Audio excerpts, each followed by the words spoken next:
माँ की ममता। गांव के एक छोटे से घर में रमेश अपनी माँ के साथ रहता था।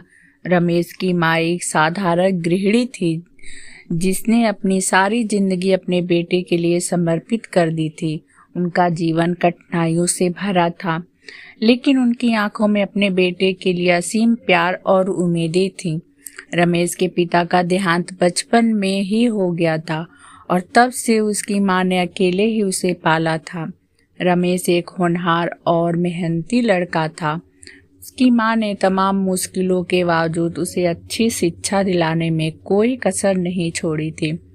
उन्होंने दूसरों के घर में काम करके रमेश की पढ़ाई का खर्च उठाया।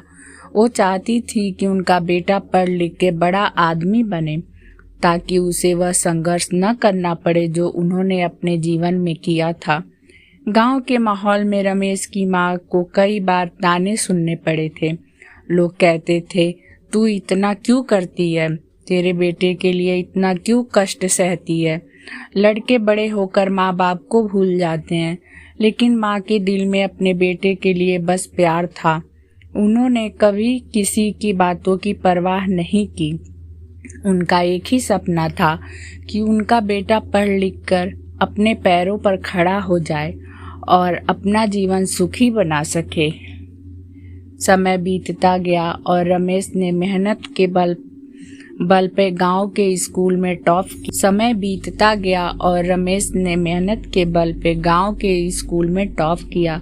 उसकी सफलता देखकर उसकी माँ की आंखों में गर्व और खुशी के आंसू आ गए। गांव के लोगों ने भी अब उसे सम्मान की दृष्टि से देखना शुरू कर दिया। रमेश ने आगे की पढ़ाई के लिए शहर जाने का निश्चय किया। उसकी माँ ने अपने गहने बेचकर उसकी कॉलेज की फीस का इंतजाम किया और उसे शहर भेज दिया। शहर में आकर रमेश ने एक नए जीवन की शुरुआत की। कॉलेज की बड़ी बड़ी इमारतें, नए दोस्त और आधुनिक जीवन शैली में रमेश धीरे धीरे घुलने मिलने लगा। उसने अब गांव के अपने पुराने दिनों को छोड़ दिया था। माँ से उसका संपर्क अब सिर्फ फोन तक सीमित हो गया था। पहले जहां वह हर दिन माँ को फोन करता था, अब धीरे धीरे वो समय भी हफ्तों और महीनों में बदलने लगा। माँ हर दिन बेटे के फोन का इंतजार करती, लेकिन रमेश अपनी पढ़ाई और नई जिंदगी में इतना व्यस्त हो गया था कि उसकी माँ की सुध लेना उसने कम कर दिया था। माँ ने कभी शिकायत नहीं की, बस हर दिन भगवान से प्रार्थना करती थी कि उनका बेटा सफल हो और खुश रहे। कुछ सालों बाद रमेश ने कॉलेज की पढ़ाई पूरी कर ली और उसे एक बड़ी कंपनी में नौकरी मिल गई। नौकरी मिलने के बाद रमेश की व्यस्तता और बढ़ गई। उसने माँ को नौकरी मिलने की खबर भी नहीं दी थी। गांव में उसकी माँ अब भी इंतजार करती रहती, यह सोचकर कि उसका बेटा एक दिन लौट के आएगा और उसे अपने साथ ले जाएगा। एक दिन रमेश की माँ को अचानक बहुत तेज बुखार हो गया। गांव के डॉक्टर ने बताया कि उसे ठीक से आराम और देखभाल की जरूरत है। माँ ने गांव के एक रिश्तेदार को फोन करके रमेश को खबर देने को कहा, लेकिन रमेश ने तब भी कोई जवाब नहीं दिया। वह अपनी नौकरी में इतना डूब चुका था कि उसे अपनी माँ की हालत का अंदाजा ही नहीं था।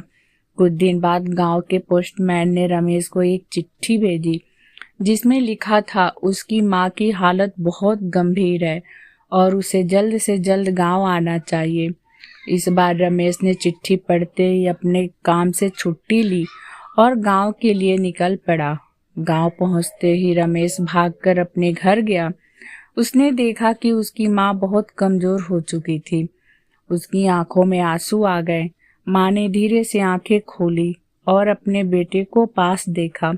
उसने अपने बेटे का चेहरा छूकर कहा, तू आ गया बेटा, मैं तुझे देखने के लिए ही जी रही थी। यह सुनकर रमेश का दिल टूट गया। उसने माँ के पैर पकड़कर कहा, माँ मुझे माफ कर दो, मैं तुम्हारे बिना कुछ भी नहीं हूँ।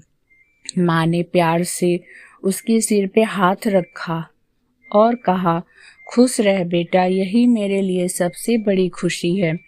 कुछ ही देर बाद माँ ने अपनी आंखें हमेशा के लिए बंद कर ली। रमेश का दिल भारी हो गया।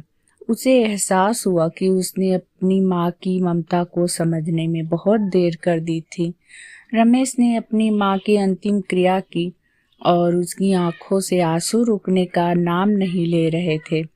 उसने महसूस किया कि उसने अपनी माँ की मेहनत और संघर्ष को भुला दिया था, जो उसकी सफलता के पीछे था। वह पछता रहा था, लेकिन अब समय हाथ से निकल चुका था। रमेश ने अपनी माँ की कब्र के सामने बैठ के प्रण लिया कि वह अपनी जिंदगी में कभी भी ममता और रिश्तों को नजरअंदाज नहीं करेगा। वह समझ चुका था कि जीवन की असली खुशी रिश्तों में है, न कि सिर्फ सफलता में। उस दिन से रमेश ने अपने जीवन को एक नए नजरिए से जीना शुरू किया। उसने अपने गांव के लोगों की मदद करनी शुरू की और माँ की स्मृति में एक स्कूल की स्थापना की, ताकि गांव के बच्चों को भी अच्छी शिक्षा मिल सके। अब रमेश का जीवन सफल ही नहीं बल्कि सार्थक भी हो गया था। वह जान चुका था कि जीवन का असली सुख केवल अपने लिए नहीं बल्कि दूसरों के लिए जीने में है। इस तरह माँ की ममता ने रमेश को एक नई राह दिखाई, जिसने उसकी जिंदगी को पूरी तरह बदल दिया।